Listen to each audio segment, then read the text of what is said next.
My mic, that's my baby. All right, here we go. This is my audience. My wife and friends and my little baby. All right, here we go. All right, guys. Hi, my name is Fernando Morales, and this is my informative speech for my COMS class 2303, Public Speaking and Interpersonal Communication. What camera should I buy?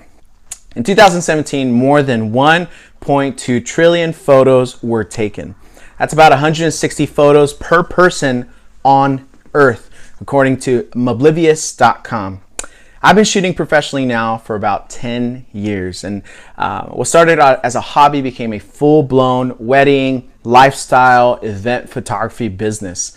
And when people find out that I take photos, the number one question that comes up is, what kind of camera should I buy? And to that I say the best camera that you should buy is the one that you're most comfortable shooting with. To come to a balanced decision, you must ask the right questions to ensure the next camera you get. And that will really ultimately decide what best fits for you. Today we're going to go through 4 questions that help us pinpoint the right camera for you. We're going to go through what is your budget, what's your use, what's your experience, and ultimately what's your preference. So let's start with the first question. What is your budget? Let's begin with that basic question, because that question is really going to help us boil down some cameras for you. What are you willing and able to spend? $1.4 billion was spent last year in North America alone in digital cameras. People are buying cameras more and more each year. So the best place to start is, how much are you willing to spend on a camera and lens and a gear? Because all of that comes with the camera, all the accessories as well. So you have to think about that when you're buying a camera. How much are you willing to spend on the camera and on the gear as well? So that's important for you to understand. So once you've settled on how much you're comfortable spending, let's figure out what is your use. So the second question is, what will you most use it for? Of the photos taken in 2017, 85% was taken on smartphones, and 10.3 on digital cameras, and 4.7 were taken on tablets. I'm not sure why people take photos on tablets, but that's what the data says.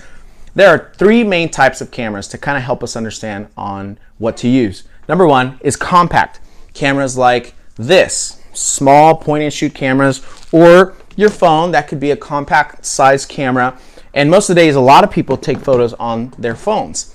The next type of camera is a mid-size camera, something like this. Lots of people call it a bridge camera. It's not a DSLR, which we'll see in a bit, but it's not a compact. It's kind of like in the middle.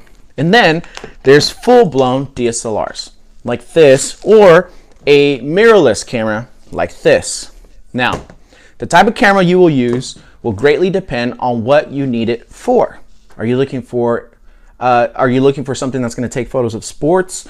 Are you looking for an action camera? Are you only interested in family photos? Are you interested in low light capabilities? Do you want to use video as well?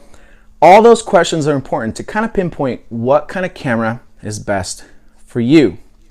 A camera is a tool, and the best tool is one that you'll use most often.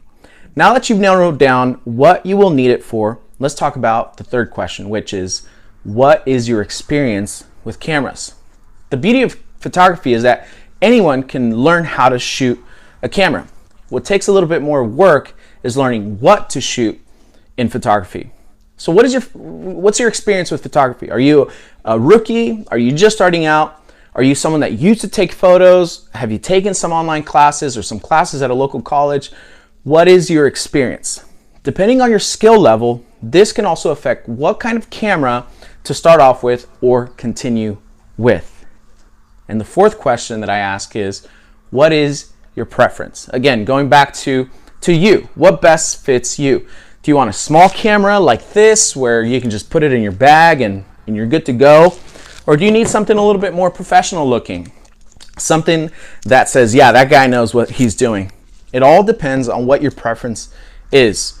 Your preference will ultimately dictate what kind of camera best fits you.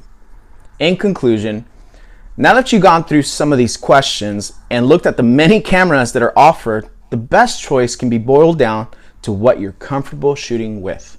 Again, what's your budget? What are you going to use it for? What's your experience? And ultimately, what is your personal preference? Chase Jarvis, an American photographer, artist, and director, he said this one time: the best camera is the one that you have with you. So go, take some photos today.